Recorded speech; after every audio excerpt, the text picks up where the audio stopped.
Isaías capítulo 42, daremos lectura al versículo número 8.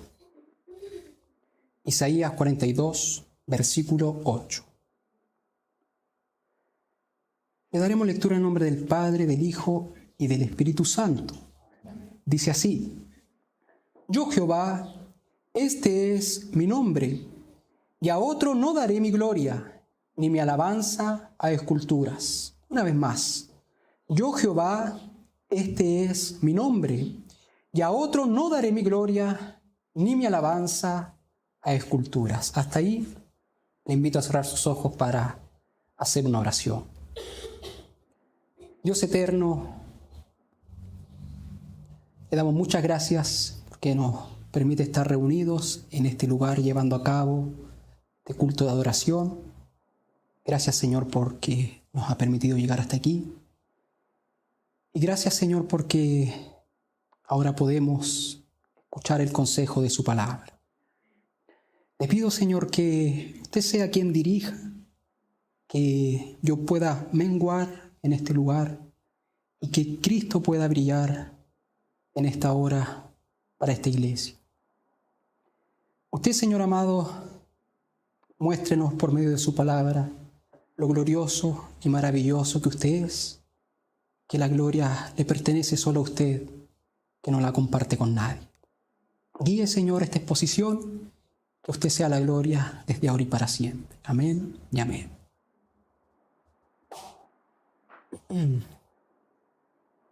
Bien, mis hermanos, hemos abierto nuestras Biblias en Isaías capítulo 42, versículo 8. Y el sermón lo he titulado Nuestro glorioso Dios, nuestro glorioso Dios. Yo quiero tratar este tema sobre la gloria de Dios. Y esta frase, la gloria de Dios, generalmente o muy a menudo está en la boca de los creyentes. Cuando oramos, generalmente, ¿qué decimos cuando finalizamos nuestra oración? Señor, ayúdame para que todo sea, o todo lo que he pedido, Señor, que se haga tu voluntad y que sea para tu gloria. Generalmente entonces estamos hablando sobre la gloria de Dios, diciendo estas palabras. Hay iglesias que después de cada acción dan gloria a Dios. Pero entendemos realmente cuál es su significado, o entendemos realmente por qué glorificamos a Dios. Entonces, a través de esta exposición me gustaría tratar aquel tema. En este sermón y con la ayuda de Dios intentaré describir lo que Dios nos reveló por medio de su palabra en cuanto a su gloria. Y para poder seguir con este sermón, lo primero que debo reconocer es que vamos a definir algo que es imposible de definir, por lo menos con completa exactitud. La gloria de Dios es imposible definirla en una palabra u oración, ya que la gloria de Dios es de esas cosas que es más fácil contemplar que definir de manera exacta. Es como aquellas cosas que contemplamos y solo podemos decir, ¡wow! ¡Qué maravilloso! Es como, no sé si a usted le ha pasado, nuestras palabras para definir la gloria de Dios es como tomar una fotografía. Yo recuerdo siempre cuando me casé, ese momento cuando la novia, ¿no es cierto?, se acerca al altar, para mí fue un momento maravilloso. Y cuando veo imágenes, fotos muy bonitas, pero yo veo esas fotos y digo, esas fotos no son capaces de definir con exactitud lo que yo sentí en ese momento, lo que yo estaba viendo en ese momento. Entonces, de la misma forma, nuestras palabras son como fotografías. Intentan definir algo que es muy difícil de definir y que es más fácil contemplar. Así como cuando uno contempla una puesta de sol, es difícil decirle a otra persona, qué maravillosa aquella puesta de sol. Con palabras es difícil describirla, pero usted la contempla y dice, wow. Pero aún así hay intentos por definir esto. Lo encontré en algunos diccionarios. Un diccionario teológico dice lo siguiente.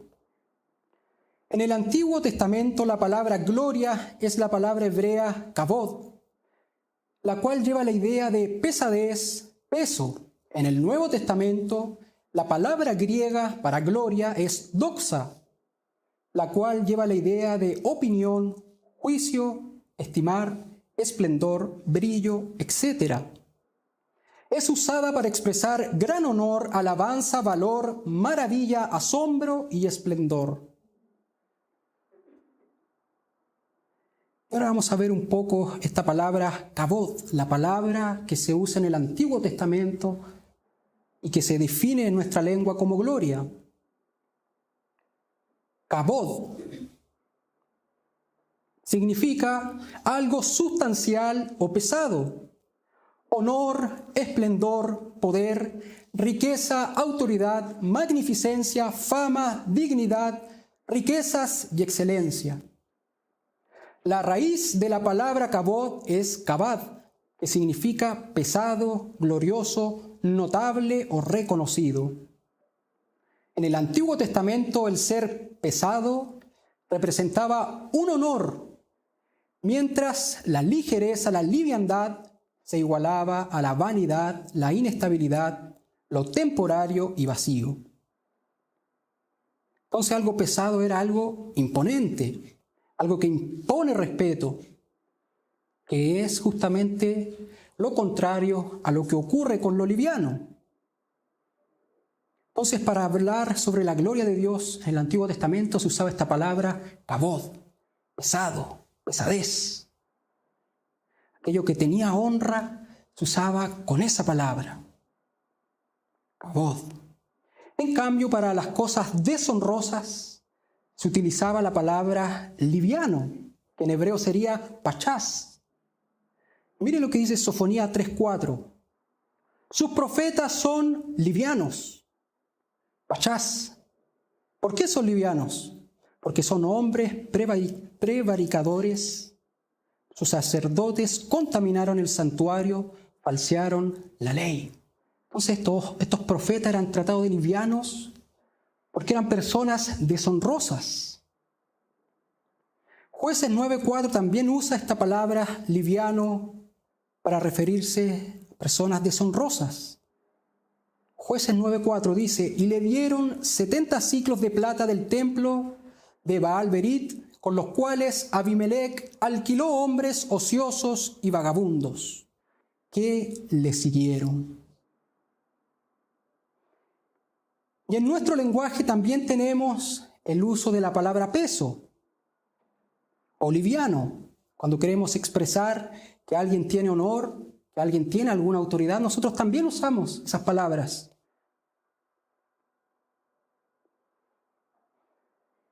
Por ejemplo, cuando decimos lo que él dijo tiene peso, esas fueron palabras de peso. ¿Qué queremos expresar?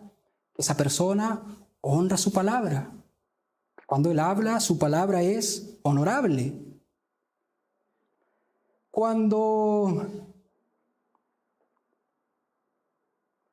llega a nuestro trabajo el jefe de jefes, ¿qué decimos? Ahí llegó el peso pesado. Cuando llega alguien que no tiene mucha importancia, ¿qué decimos? Él no tiene ningún peso. Pesa menos que un paquete de cabritas.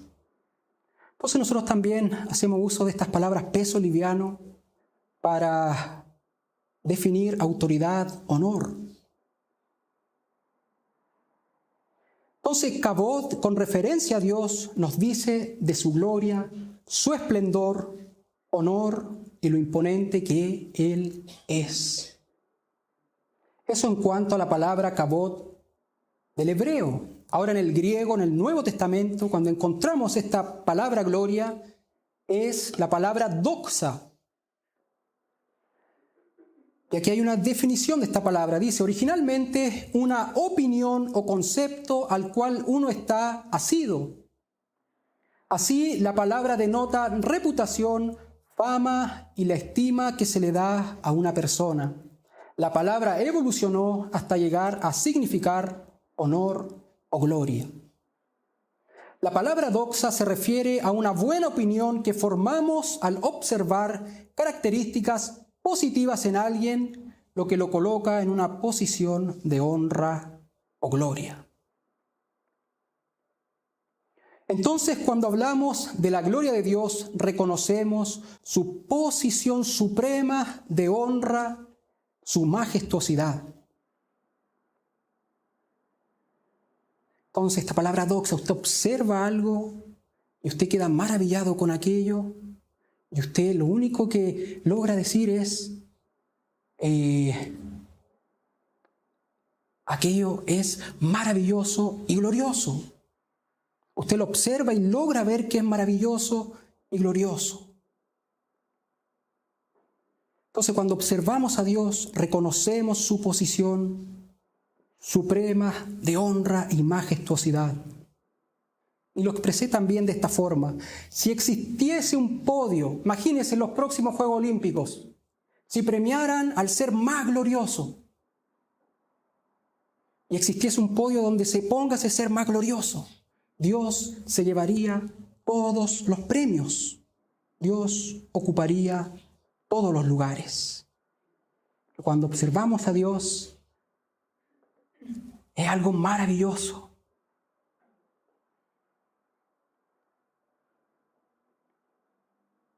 Ahora, en primer lugar, debemos entender que Dios es glorioso en esencia, intrínsecamente.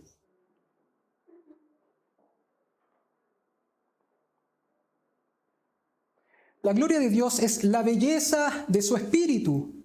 No es una belleza estética o material, sino una belleza que emana de su carácter, de todo lo que Él es. John Piper dice lo siguiente. Él dice así, aquí se intenta una definición. La gloria de Dios es la infinita belleza y grandeza de sus múltiples perfecciones. Me centro en la manifestación de su carácter, su valor y sus atributos. Todas sus perfecciones y grandezas son hermosas tal como se ven, y son muchas. Por eso uso la palabra múltiples. Aquí está en otra oración. La gloria de Dios es la infinita belleza y grandeza de sus múltiples perfecciones. Entonces Dios es glorioso en esencia, ya que sus múltiples perfecciones y atributos son infinitamente bellos e infinitamente grandiosos. Si estudiamos cualquier atributo de Dios, veremos su gloria. Nuestro pastor estaba llevando a cabo una serie de atributos de Dios y cada atributo que él exponía era maravilloso. Cuando observamos la santidad de Dios, ese atributo de Dios que la Escritura hace énfasis, cuando usted lo observa es maravilloso, un Dios separado, un Dios puro, un Dios que no tiene lugar con el pecado, es maravilloso. Cuando observamos la omnipresencia de Dios, que Dios está en todo lugar y en todo lugar al mismo tiempo completamente, es algo asombroso. Está fuera del espacio y tiempo.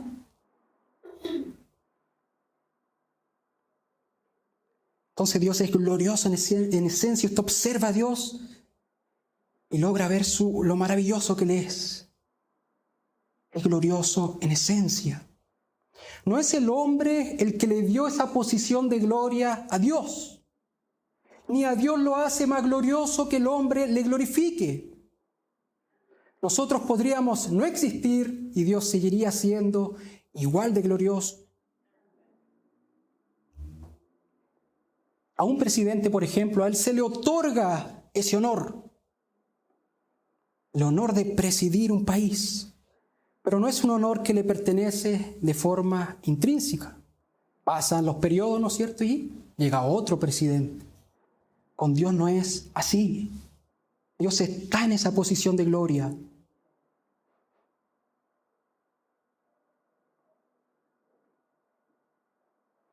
Entonces no es el hombre el que le dio esa posición de gloria, ni a Dios lo hace más glorioso que el hombre le glorifique. Ahora quiero que observemos en algunos pasajes de la Biblia cuando la gloria de Dios se hacía presente. Yo voy a dar lectura a algunos pasajes que hablan acerca de cuando se hacía presente la gloria de Dios. Segunda de Crónicas, capítulo 7, versículos 1 al 3. Dice así: Cuando Salomón acabó de orar, descendió fuego de los cielos y consumió el holocausto y las víctimas, y la gloria de Jehová llenó la casa. Y no podían entrar los sacerdotes en la casa de Jehová, porque la gloria de Jehová había llenado la casa de Jehová. Cuando vieron todos los hijos de Israel descender el fuego y la gloria de Jehová sobre la casa, se postraron sobre sus rostros en el pavimento y adoraron. Y alabaron a Jehová diciendo, porque Él es bueno y su misericordia es para siempre. Entonces, cuando se manifestó la gloria de Dios en aquel templo que levantó Salomón, ¿qué ocurrió? La gente tuvo reverencia con ese Dios. Alabaron a Dios, adoraron a Dios. Miren lo que ocurre con Isaías. Isaías capítulo 6, versículos 1 al 5 dice así: En el año que murió el rey Usías, vi yo al Señor sentado sobre un trono alto y sublime, y sus faldas llenaban el templo. Por encima de él había serafines, cada uno tenía 6 alas, con 2 cubrían sus rostros, con 2 cubrían sus pies y con 2 volaban.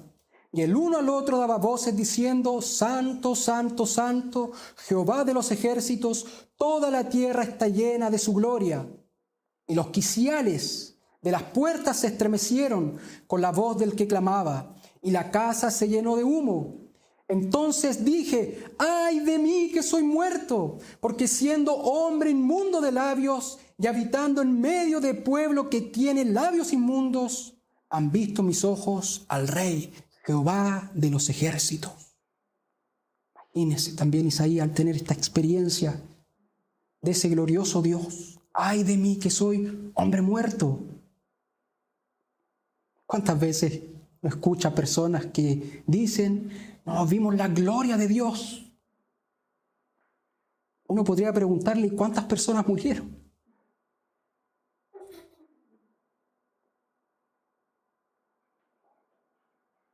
Porque mire lo que dice también Éxodo 33, 18 al 23.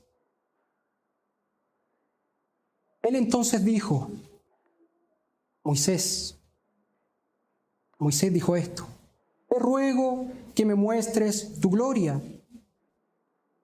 Y le respondió Dios: yo haré pasar todo mi bien delante de tu rostro, y proclamaré el nombre de Jehová delante de ti, y tendré misericordia del que tendré misericordia, y seré clemente para con el que seré clemente. Dijo más: no podrás ver mi rostro, porque no me verá hombre y vivirá. Y dijo aún Jehová: he aquí un lugar junto a mí, y tú estarás sobre la peña, y cuando pase mi gloria, yo te pondré en una hendidura de la peña, y te cubriré con mi mano hasta que haya pasado. Después apartaré mi mano, y verás mis espaldas, mas no se verá mi rostro. Luego Éxodo 34, 29 al 30 nos dice así: y aconteció que descendió Moisés del monte Sinaí con las 2 tablas del testimonio en su mano. Al descender del monte, no sabía Moisés que la piel de su rostro resplandecía, después que hubo hablado con Dios. Y Aarón y todos los hijos de Israel miraron a Moisés, y aquí la piel de su rostro era resplandeciente, y tuvieron miedo de acercarse a él. Imagínense lo que ocurría cuando se hacía presente la gloria de Dios. Los hombres tenían temor. Los hombres solo podían humillarse y adorar a ese Dios glorioso.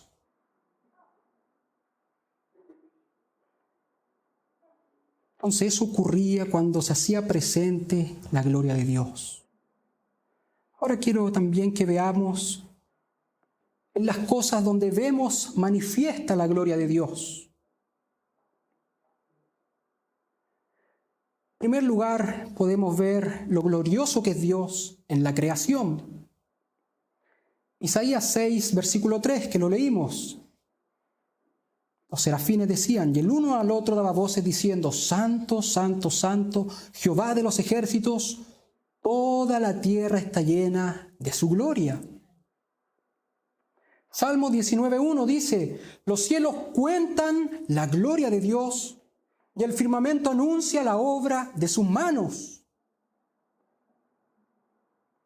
Entonces, cuando usted observa la creación, cuando usted observa un árbol, cómo fue sembrado de una semilla, cómo fue creciendo, cómo fue teniendo muchas hojas, cómo fue formando un tronco firme. Usted observa eso y es maravilloso. Los cielos cuentan la gloria de Dios. ¿Se ha detenido en la noche a observar las estrellas? Observar la luna. Maravilloso. Dios creó todo eso. Los cielos nos cuentan de lo glorioso que es Dios. La creación nos dice de lo glorioso que es Dios. ¿Dónde más podemos ver manifiesto lo glorioso que es Dios? En la redención. Pablo estaba observando el Evangelio y cómo Dios alcanza a judíos y gentiles. Y luego explota en alabanza a Dios. Mire lo que dice en Romanos 11:36. Dice, porque de Él y por Él y para Él son todas las cosas. A Él sea la gloria por los siglos. Amén. Entonces la redención, este plan redentor de Dios, nos muestra lo glorioso que es Dios. Maravilloso cómo Dios salva a hombres pecadores. Maravilloso. ¿Y por qué es maravilloso? Porque Dios es justo. Y si Él dejaba libre al injusto, si Él dejaba libre al injusto, Él se iba a volver injusto. Y si Él condenaba a un justo, también lo hacía injusto. Entonces, ¿cómo Dios podía perdonar a un hombre pecador e injusto? Y Dios llevó a cabo un plan de redención. ¿Qué hizo? Su Hijo tomó el lugar de esos hombres injustos. Vivió una vida recta, perfecta, la cual imputa a hombres injustos para salvarles. Entonces la redención nos muestra también lo glorioso que es Dios. Hebreos 1 del 1 al 3 dice lo siguiente.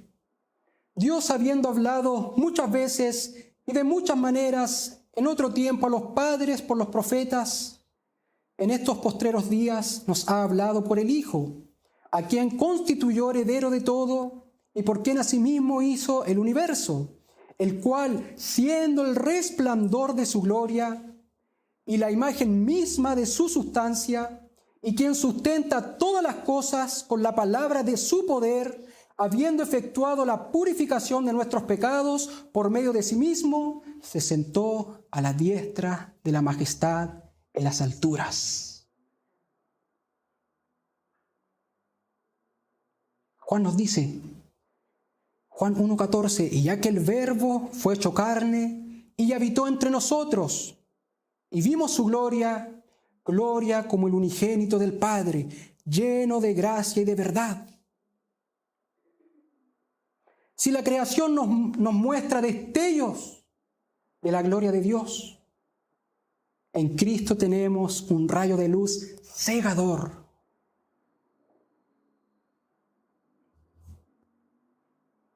¿Se ha detenido a observar a Cristo en los evangelios?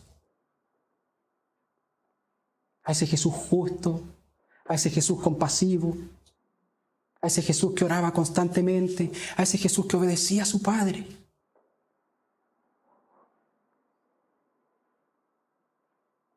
A Ahí vemos en Cristo la gloria de Dios manifiesta.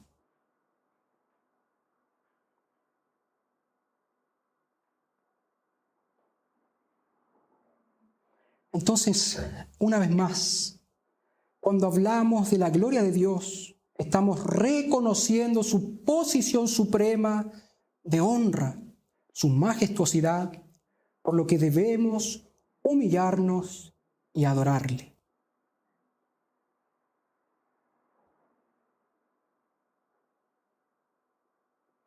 Muchas veces nosotros queremos ser honrados y muchas veces nosotros queremos quitar la gloria de Dios. Queremos nosotros llevarnos, ¿no es cierto?, por ciertas acciones, el honor, la gloria. Pero ¿quiénes somos nosotros para querer robar la gloria de Dios? Nosotros somos simples criaturas. Y si hay algo de honroso en nosotros, más honroso y glorioso lo hace a Dios, porque Él nos creó.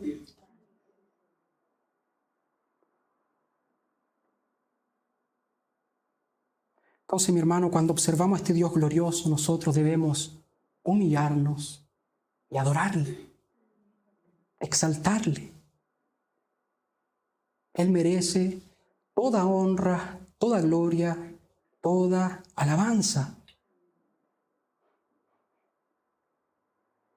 Wayne Grudem, cuanto a esto, dice lo siguiente: alguien podría objetar que es erróneo que Dios busque la gloria para sí mismo. Suena demasiado egocéntrico. Luego continúa: pero cuando Dios toma la gloria para sí, ¿a quién se la está quitando? ¿Hay alguien que la merezca más de lo que se la merece Él? Ciertamente no. Él es el Creador, Él hizo todas las cosas y se merece toda la gloria. Él es digno de recibir gloria.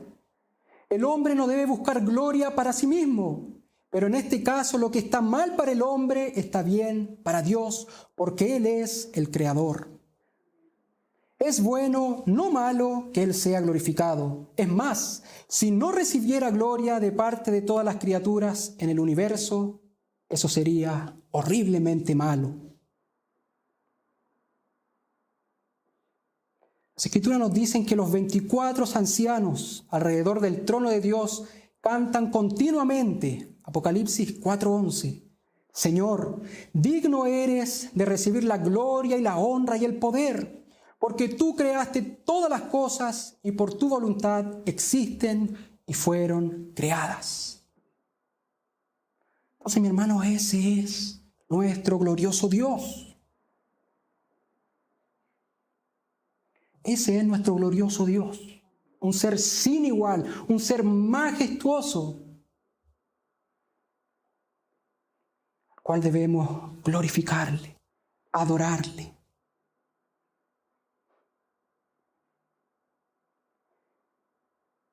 Y algo más, mi hermano, ese Dios glorioso, cuando estábamos en la vergüenza de nuestros pecados, nos ofrece redención a través de Jesucristo y por medio de Él restaurar nuestro propósito y vivir para su gloria y deleitarnos en Él eternamente. El pastor Miguel Núñez decía esta siguiente frase: para tú poder ir de la vergüenza a la gloria, alguien tuvo que venir de la gloria a la vergüenza. Ese alguien es Cristo. Yo quiero profundizar en eso.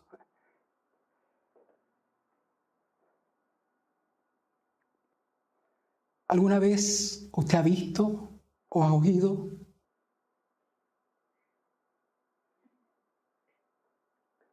¿Alguna vez ha visto o ha oído que un rey desciende de su trono para servir a quienes le siguen?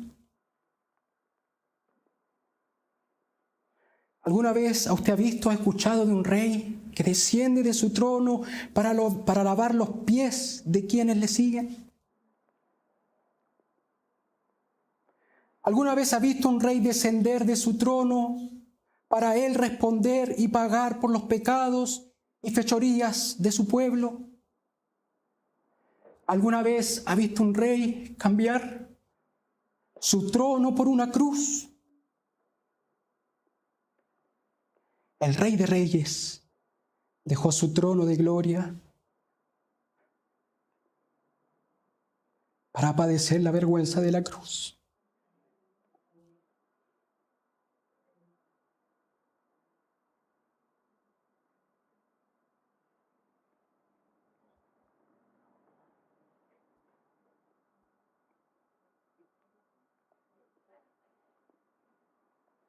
Piensa en ese Cristo, en su trono de gloria. Glorioso, intrínsecamente glorioso, maravilloso. Mas Él quiso descender de su trono para tomar nuestro lugar en la cruz.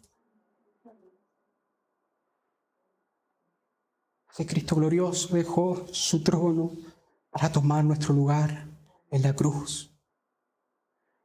Y si hoy podemos contemplar a este glorioso Dios, si hoy podemos vivir para su gloria, y si caminamos rumbo a la gloriosa ciudad celestial, es porque Cristo dejó su trono de gloria y cargó nuestra vergüenza. Y en palabras del apóstol Pablo, Filipenses 2, del 6 al 11, él dice así: el cual, siendo en forma de Dios, no estimó el ser igual a Dios como cosa a que aferrarse, sino que se despojó a sí mismo, tomando forma de siervo, hecho semejante a los hombres, que estando en la condición de hombre, se humilló a sí mismo, haciéndose obediente hasta la muerte y muerte de cruz.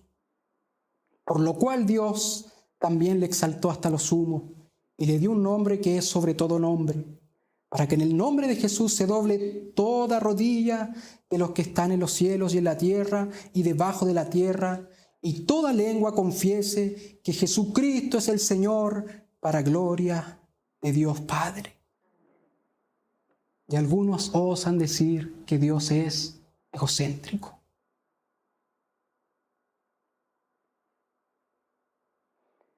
Quiero finalizar leyendo nuevamente Isaías 42, versículo 8. Dice así: yo Jehová, este es mi nombre, y a otro no daré mi gloria, ni mi alabanza a esculturas. Que podamos, mi hermano, humillarnos ante este glorioso Dios y adorarlo, porque Él es más que digno de toda nuestra honra, gloria y alabanza. Amén. Invito a cerrar sus ojos para que hagamos una oración.